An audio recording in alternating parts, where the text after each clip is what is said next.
देखिए अभी हम आपको सिंधु सभ्यता के बारे में बताएंगे। यदि इस वीडियो को शुरू से आखिर तक देख लें तो आपको पूरा तरह से सिंधु सभ्यता के बारे में समझ में आ जाएगा। तो देखिए सिंधु सभ्यता के बारे में हम चर्चा करें तो आज की सभ्यता नहीं, बहुत प्राचीन सभ्यता है, बहुत प्राचीन। भारत में सबसे पुराना सभ्यता सिंधु सभ्यता को ही माना गया है। सिंधु सभ्यता की तिथि माना गया है 2350 ईसा पूर्व से 1750 ईसा पूर्व, यानी कि एक तरह से कह सकते हैं 2350 ईसा पूर्व से 1750 ईसा पूर्व। अब हो सकता है मन में यह चल रहा होगा कि ईसवी ईसा पूर्व क्या है, तो ध्यान दीजिए। अभी जैसे कि मान लेते हैं 2024 है, फिर आगे आएगा 2025, फिर आएगा 2026, फिर 2027। ईस्वी में हमेशा बढ़ते जाता है और ईसा पूर्व में हमेशा घटते हुए आ रहा था। जैसे कि यह सभ्यता शुरू हुआ 2350 ईसा पूर्व से घटते घटते यानी कि आगे बढ़ते बढ़ते आगे ज्यो ज्यो बढ़ेगा त्यों तो घटेगा। तो आगे बढ़ते बढ़ते आगे कितना 1750 ईसा पूर्व, और यहाँ तक में आते आते सिंधु सभ्यता ऐसा माना जाता है कि खत्म हो गया, पतन हो गया इसका। उसके बाद ऐसे ही घटते घटते घटते अभी एक तरह से जीरो आया होगा और जीरो से फिर ईस्वी शुरू हुआ। यानी कि यह सभ्यता अभी सभ्यता नहीं है, बहुत पुराना सभ्यता है, ईसा पूर्व की सभ्यता है। तो देखिए सिंधु सभ्यता को अब यह समझाते हैं कि सिंधु सभ्यता क्यों कहा जाता है। इस सभ्यता की सबसे पवित्र नदी है सिंधु नदी। कौन सी नदी? सिंधु नदी। और सिंधु नदी के किनारे अधिक लोग बसे थे। इस सभ्यता के अधिकतर लोग सिंधु नदी के किनारे बसे थे। यही कारण है कि इस सभ्यता को सिंधु सभ्यता कहा गया है। और पता है सिंधु सभ्यता में खोजा गया पहला नगर हड़प्पा था। सिंधु सभ्यता में खोजा गया पहला नगर क्या था? हड़प्पा। इस कारण से इस सभ्यता को हड़प्पा सभ्यता भी कहा जाता है। फिर से सुनिए, सिंधु सभ्यता में अधिकतर लोग सिंधु नदी किनारे बसे थे, इसलिए इस सभ्यता को सिंधु सभ्यता कहा गया। और सिंधु सभ्यता में खोजा गया पहला नगर हड़प्पा नगर था, इसलिए इस सभ्यता को हड़प्पा सभ्यता के नामों से भी जाना जाता है। यदि सिंधु सभ्यता में चर्चा किया जाए तो सिंधु सभ्यता का ही दूसरा नाम है हड़प्पा सभ्यता। और सिंधु सभ्यता का खोज किया था राय बहादुर दयाराम साहनी ने। राय बहादुर दयाराम साहनी ने। सिंधु सभ्यता का है या हड़प्पा सभ्यता एक ही है। जैसे कि मान लीजिए किसी किसी व्यक्ति का 2-3 नाम रहता है, तो उसी तरह से सिंधु सभ्यता का ही दूसरा नाम है हड़प्पा सभ्यता। और इस सभ्यता का खोज किया है राय बहादुर दयाराम साहनी ने।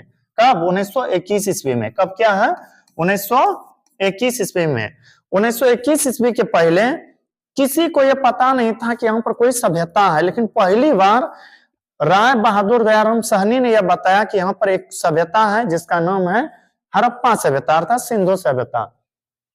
देखिए सिंधु सभ्यता में सबसे अधिक जो बर्तन प्रयोग किया गया था, सबसे अधिक जो धातु का प्रयोग किया गया था वह था कांसा। यही कारण है कि सिंधु सभ्यता को कांस्य युग में रखा गया है। किस युग में? कांस्य युग में। यदि आपसे कोई पूछे सिंधु सभ्यता को किस युग में रखा गया है तो कहिएगा कांस्य युग में। क्यों? क्योंकि वहां पर ज्यादातर लोग कांसा बर्तन का उपयोग किए थे, या फिर प्राक-ऐतिहासिक युग भी कह सकते हैं।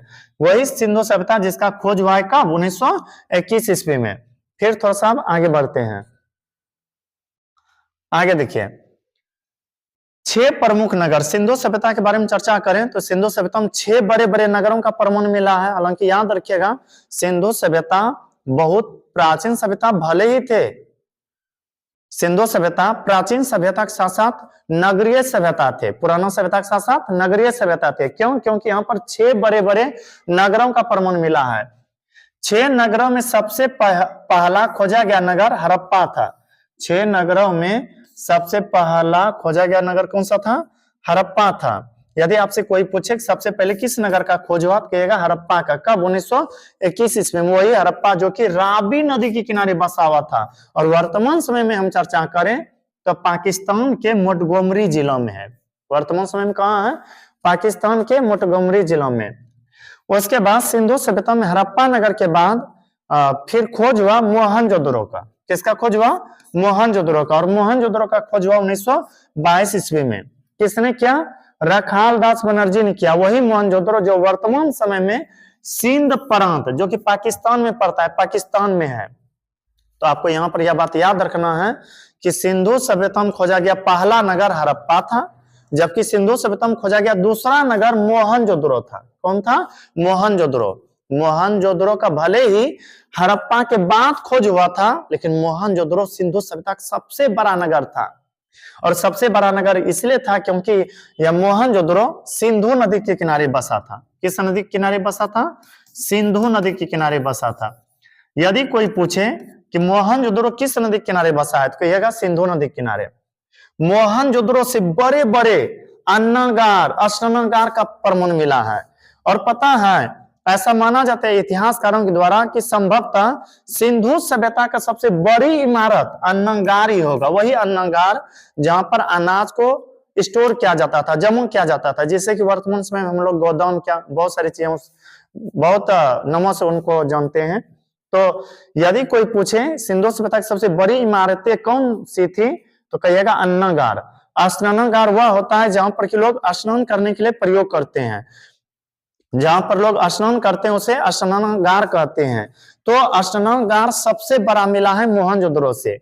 सिंधु सभ्यता में कई सारे मोहर मिला है जिस पर कि पशुपति महादेव विराजमान होने का प्रमाण मिला है। यही कारण है कि इतिहासकारों द्वारा ऐसा कहा जाता है कि सिंधु सभ्यता के लोग सबसे अधिक पशुपति महादेव की आराधना करते थे। किनकी आराधना करते थे? पशुपति महादेव की पूजा करते थे। फिर से देखिए, सिंधु सभ्यता को ही हड़प्पा सभ्यता कहते हैं। सिंधु सभ्यता का खोज राय बहादुर दयाराम सैनी ने 1921 ईस्वी में किया था। सिंधु सभ्यता में अधिक से अधिक कांसा के बर्तन का प्रयोग किया हुआ मिला है, इसलिए सिंधु सभ्यता को कांस्य युग या प्राक-ऐतिहासिक युग में रखा गया है। सिंधु सभ्यता या हड़प्पा सभ्यता की खोज 1921 ईस्वी में हुआ था।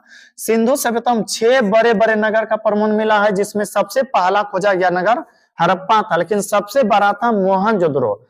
हड़प्पा का खोज 1921 ईस्वी में हुआ, जो कि रावी नदी किनारे पाकिस्तान के मोंटगोमरी जिलों में स्थित है। जबकि दूसरा जो खोजा गया नगर था, और यह सबसे बड़ा था, मोहनजोदड़ो। इसका खोज 1922 ईस्वी में रखाल दास बनर्जी के द्वारा किया गया, और यह वर्तमान समय में पाकिस्तान के सिंध प्रांत में है। और यह भी बताए थे कि मोहनजोदड़ो किस नदी के किनारे है? सिंधु नदी के किनारे है। मोहनजोदड़ो सिंधु सभ्यता का सबसे बड़ा नगर था, जहां से कि अन्नागार, स्नानागार इत्यादि का प्रमाण मिला है। पशुपति की का प्रतिमा, पशुपति का इमेज मिला है सिंधु सभ्यता के मोहर से। यही कारण है कि सिंधुवासी के बारे में ऐसा कहा जाता है कि वहां के लोग पशुपति महादेव की आराधना करते थे। अब आगे बढ़ते हैं।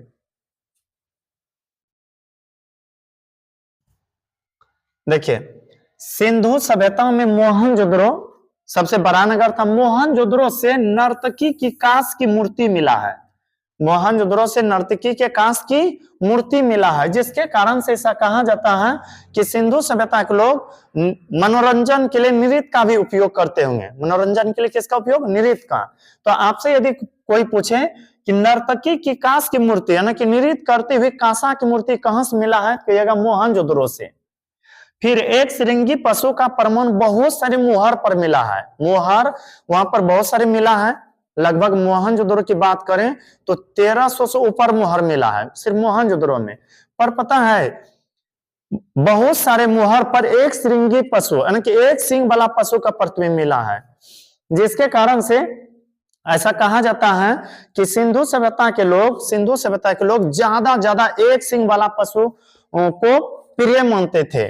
उसके बाद वहां के लोग गेहूं और जौ को अधिक खाना पसंद करते थे, जिसके कारण से सिंधु सभ्यता का प्रमुख फसल गेहूं और जौ को माना गया है। यदि आपसे कोई पूछे कि सिंधु सभ्यता के लोगों का प्रमुख फसल क्या था, तो कहिएगा गेहूं जौ। अभी देखिए, हो सकता है आप ज्यादा खाना पसंद करते हैं रोटी चावल या चावल रोटी, तो उसी तरह से वहां के लोग ज्यादा फसल, अब रोटी की जो बात की, रोटी बनता है किससे? गेहूं से। तो उसी तरह से वहां के लोग ज्यादातर गेहूं और जौ का बना हुआ भोजन खाना पसंद करते थे। मनके बनने का कारखाना, मनके जिसको आधुनिक युग में, आधुनिक समय में पैसा रुपया बहुत सारे नामों से जानते हैं, उसी तरह से वहां भी मनके चलता था, रुपया पैसा के रूप में कुछ न कुछ चलता था। तो मनके बनने का कारखाना सिंधु सभ्यता में 2 जगह था, एक लोथल में था, दूसरा चौंद्रो में था। एक लोथल में, दूसरा चौंद्रो में। तो हो सकता है आपसे यहां से पूछा जाएगा कि मनके बनने का कारखाना कहाँ था, तो कहिएगा लोथल एवं चौंद्रो में। और पता है सिंधु सभ्यता के लोग जो घर बनाते थे एकदम वर्गाकार या फिर आयताकार, और सड़क भी जो बनाते थे एकदम सीधा सीधा सड़क बनाते थे, गली भी एकदम सीधा ही होते थे। और सिंधु सभ्यता के लोग अपने घरों के दरवाजे व खिड़कियां ज्यादातर घर के पीछे की ओर खोलते थे, और यह सब पद्धति आता है जिसके अंतर्गत उसे कहा जाता है ग्रिड पद्धति। तो आपको याद रखना है सिंधु सभ्यता के लोग ग्रिड पद्धति के तहत अपने घरों को बनाते थे। अब कोई पूछे कि ग्रिड पद्धति क्या है, तो कहिएगा जिस पद्धति के तहत वहां के लोग आयताकार, वर्गाकार, एकदम सीधा सड़क सब बनाते थे, गली बनाते थे, उस पद्धति को ही कहा जाता है ग्रिड पद्धति। सिंधु सभ्यता की लिपि के बारे में चर्चा करें तो वहां की लिपि अभी तक इतिहासकार पूर्ण रूप से नहीं पढ़ पाए हैं, पढ़ने में सफल नहीं हो पाए हैं, जिसके कारण से सिंधु सभ्यता की लिपि को भाव चित्रात्मक माना गया है। क्या माना गया है? भाव चित्रात्मक। जैसे कि आपको हम दिखा रहे हैं, आप किसी बच्चे को दीजिएगा ना और कहिएगा कि बाबू ये बताओ क्या है, तो कहेगा लगता है वहां पर लड़ रहा है, उड़ रहा है। ऐसे ही सिर्फ इमेज देख करके, चित्र देख करके अनुभव करके बताएंगे। जबकि आप यदि पढ़ने के लिए जानते हैं तो कहिएगा स्कूल टाइम लिखा है या वह इत्यादि लिखा हुआ है। तो सिंधु सभ्यता में भी उसी तरह से घटना घटा है। सिंधु सभ्यता की जो मुहर मिला है या लिपि जो मिला है उसे कोई इतिहासकार पूर्ण रूप से पढ़ ही नहीं पाए हैं, सिर्फ इमेज देख देख करके अनुभव किए हैं। तो उस स्थिति को कहा गया भाव चित्रात्मक। यदि आपसे कोई पूछ दे कि सिंधु सभ्यता की लिपि क्या थी, कहिएगा भाव चित्रात्मक।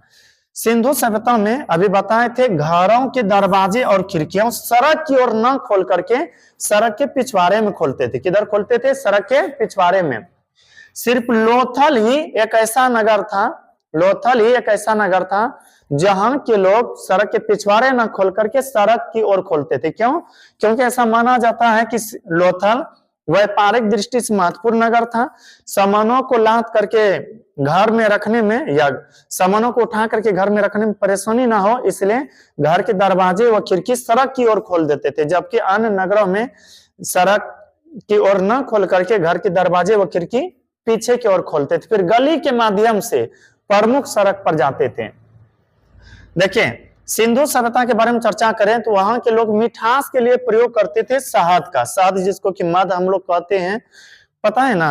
अभी यदि आपको यदि मीठा पदार्थ बनाना हो तो आप प्रयोग कीजिएगा शक्कर का या चीनी का ज्यादातर, लेकिन वहां के लोग मुख्य रूप से प्रयोग करते थे शहद का, जो कि मधुमक्खियों के छत्ता से निकाला जाता है।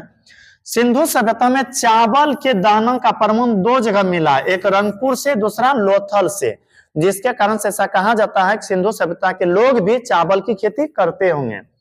सिंधु सभ्यता में बहुत सारे जगह पर तौलने वाला अनुपात मिला है, एक तरह से बाट या बटखरा मिला है। तो वहां पर ज्यादातर जो बाट मिला है, नापने का जो अनुपात मिला है 16 के अनुपात में मिला है। अब कहेगा ये क्या है? आप मार्केट जाइएगा ना, सब्जी पूछेगा कैसे देते हैं, तो कहेगा 20 टका किलो, 25 टका किलो, किलो चलता है। बहुत कम लोगों से सुनिएगा जैसे आप पूछेगा सब्जी कैसे देते हैं तो कहेगा 10 टका ग्राम, 5 टका 100, ऐसा बहुत कम, ज्यादातर किलो पर बात करते हैं। तो उसी तरह से वहां पर नापने का तो बहुत सारा अनुपात था, लेकिन ज्यादातर जो बाट मिला, बटखरा मिला, वह 16 के अनुपात वाला। तो यदि आपसे कोई पूछे सिंधु सभ्यता में नाप की इकाई क्या थी, कहिएगा संभवतः 16 के अनुपात में। फिर आगे देखिए, आगे है आयात निर्यात। हम लोग जब अभी कहीं आते हैं या जाते हैं तो टोटो या टेम्पो या ऑटो इत्यादि का प्रयोग करते हैं, लेकिन वहां के लोग आयात निर्यात के लिए ज्यादा से ज्यादा 2 पहिए या 4 पहिए वाली, 2 पहिए या 4 पहिए वाली बैलगाड़ी या भैंसा गाड़ी का प्रयोग करते थे। पुराना सब जो लोग हैं उनसे पूछेगा, वो बहुत बढ़िया से आपको बताएंगे। ज्यादातर पहले लोग बैलगाड़ी का ही यूज करते थे, लेकिन सिंधु सभ्यता के लोग ज्यादातर बैलगाड़ी व भैंसा गाड़ी का प्रयोग करते थे। वहां के लोग, सिंधु सभ्यता के लोग धरती को उर्वरता की देवी मान करके पूछते थे। धरती को क्या मान करके पूछते थे? उर्वरता की देवी, यानी कि धरती को एक तरह से प्रिय मानते थे वे लोग। कौन? सिंधु सभ्यता के लोग। अभी देखिए हम लोग धरती को धरती माता का करके पूछते हैं, लेकिन वहां के लोग जो थे धरती को उर्वरता की देवी मान करके पूछते थे। उसके बाद 2 बड़े बड़े नगर हैं सिंधु, एक मोहनजोदड़ो और दूसरा हड़प्पा। हालांकि बताए थे हड़प्पा सबसे पहले खोजा गया था, उसके बाद मोहनजोदड़ो का खोज हुआ, लेकिन सबसे बड़ा नगर था मोहनजोदड़ो, उसके बाद हड़प्पा। पता है एक पिग्गट नाम के व्यक्ति थे, इतिहासकार थे, इनका यह कहना था कि हड़प्पा और मोहनजोदड़ो अर्थात मोहनजोदड़ो और हड़प्पा एक ही साम्राज्य के अर्थात एक ही राजा के एक ही राजा के जुड़वा राजधानी है। फिर से सुनिए, पिग्गट एक इतिहासकार था, उनका कहना था कि यह दोनों शहर हड़प्पा और मोहनजोदड़ो एक ही राजा के दो राजधानी जुड़वा के रूप में है। जैसे होता है ना, आप लोग पढ़े होंगे दो राज्य, एक पंजाब और दूसरा हरियाणा, पंजाब की राजधानी चंडीगढ़, हरियाणा की राजधानी चंडीगढ़, यानी कि दो राज्यों की राजधानी एक जगह। लेकिन यहाँ के बारे में कहना था पिग्गट का कि राजा एक, उसका राजधानी दो जगह था, एक मोहनजोदड़ो में, दूसरा हड़प्पा में। यदि कोई पूछे कि जुड़वा राजधानी किसे कहा जाता है तो कहिएगा मोहनजोदड़ो और हड़प्पा को। किसने कहा जुड़वा राजधानी मोहनजोदड़ो और हड़प्पा को? तो कहिएगा पिग्गट ने। सिंधु सभ्यता में वृक्ष पूजा का भी कई जगह प्रमाण मिला और वृक्षों में ज्यादा वहां के लोग पूछते थे पीपल को। किसको पूछते थे? पीपल को। हालांकि सिंधु सभ्यता में मंदिर का साक्ष्य कहीं से नहीं मिला है, कहीं पर भी मंदिर का प्रमाण नहीं मिला है। हाँ, पूजा सामग्री प्रमाण मिला है, जैसे कहीं कहीं पर मिला है स्वास्तिक का चिन्ह। स्वास्तिक का चिन्ह तो जानते ही होंगे, नहीं जानते तो देख सकते हैं, इमेज में यहाँ पर दिया हुआ है। तो स्वास्तिक का चिन्ह का प्रमाण मिला है सिंधु सभ्यता में। उसके बाद वहां के लोग ज्यादा से ज्यादा कुबर वाला सर को पूछते थे। कौन सा सर को? कुबर वाला सर को। आप लोग देखे होंगे गांव घर में कभी कभी बाबा जी आते हैं मांगने के लिए, वह अपने साथ सर लाते हैं ऐसा जो कि एकदम टेढ़ा मेढ़ा या कुछ अलग सा उसके शरीर में हो। तो कुबर वाले सर को सिंधु सभ्यता के लोग ज्यादा पूछते थे। अब इसका आगे देखिए, अभी देखिए हम लोग कहीं भी जाते हैं तो मनोरंजन के लिए कुछ न कुछ उपयोग करने लगते हैं, या तो डांस करने लगते हैं या फिर और कुछ। तो उसी तरह सिंधु सभ्यता के लोग भी मनोरंजन के लिए कुछ न कुछ काम करते थे। जैसे वहां के लोग मछली पकड़ने लगते थे, जब लगने लगता था कि एकदम अलग सा मन लगने लगा है, थोड़ा सा मनोरंजन करना चाहिए, मस्ती करना चाहिए, तो वहां के लोग मछली पकड़ने लगते थे या फिर शिकार करना शुरू करते थे। शिकार जानते हैं ना, जब किसी पशु पक्षियों को जंगल में जाकर के मारा जाता है तो उस क्रिया को शिकार कहते हैं। तो मछली पकड़ना, शिकार करना, पशु पक्षियों को आपस में लड़ाना, यानी कि पक्षी को पक्षी से लड़ाते थे, पशु को पशु से लड़ाते थे, यही सब काम करने लगते थे। कहाँ के लोग? सिंधु सभ्यता के लोग। और पासा भी खेलना शुरू कर देते थे। क्या खेलना शुरू करते थे? पासा। और कभी कभी जब ज्यादा लगता था कि मस्ती करना चाहिए तो फिर सोमरस को पीने लगते थे। सोमरस जानते हैं, जिसको हम लोग अभी के समय में तारी कहते हैं। और पता है सिंधु सभ्यता के लोग तलवार के बारे में कुछ भी नहीं जानते थे। तलवार लोहा क्या होता है कुछ भी नहीं जानते थे। क्यों? क्योंकि सिंधु सभ्यता जिस समय की सभ्यता है, वहां के लोगों को लोहा क्या होता है, आयरन क्या होता है, इसके बारे में कुछ भी पता नहीं था। और सिंधु सभ्यता के लोग पके हुए मिट्टी को टेराकोटा कहते थे। जैसे हम लोग घड़ा सब बना करके पकाते हैं, ईटा सबको बना करके पकाते हैं, लेकिन वहां के लोग जो होते थे पके हुए आग में पके हुए मिट्टी को सिर्फ ईटा या नहीं कहते थे, बल्कि उसको टेराकोटा कहते थे। देखिए अभी हम जितना भी बताएं, उम्मीद है कि इतना बातें आपको समझ में आ गया होगा, और इससे अधिक अगला वीडियो में बताएंगे। यदि अभी ही पूरा तरह से बताते रह गए तो फिर वीडियो ज्यादा बड़ा हो जाएगा, और ज्यादा बड़ा वीडियो फिर ठीक नहीं होगा अपलोड सब करने में। इसलिए अब इससे आगे आपको जानकारी देंगे अगला वीडियो में। यदि यह वीडियो आपको अच्छा लगा हो तो हमारे वीडियो को लाइक करें, और यदि अभी तक हमारे चैनल को सब्सक्राइब नहीं किए हैं तो कर ले, ताकि जो भी इस तरह से हम वीडियो अपलोड करें वो आप तक जल्दी से पहुंच सके। अब मिलते हैं किसी अगला वीडियो में।